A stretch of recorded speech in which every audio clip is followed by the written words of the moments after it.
هنا زي ما احنا شايفين الوok AMC وعليه ميه وانا عايزه انشفه. جبت فوطه الامتصاص، بسم الله، شايفين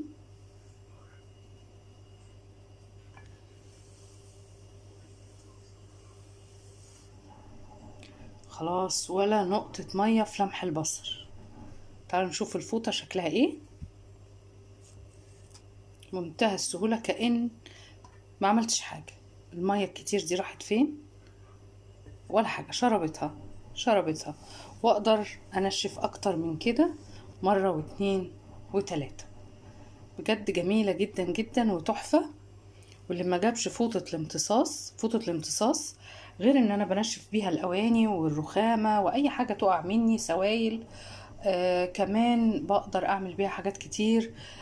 للبيبيهات حلوه جدا لما نحطها لهم مثلا واحنا بناكلهم.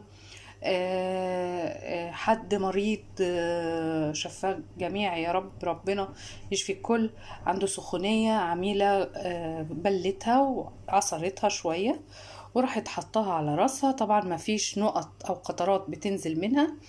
بالاضافة كمان ان هي بتساعد على فك الاكل المجمد. لما بنحط عليها الاكل المجمد هي بتمتص على طول السوائل اللي تنزل، وتقدري تغسليها بعد كده بصابونة ايكو تاتش بترجع زي ما هي.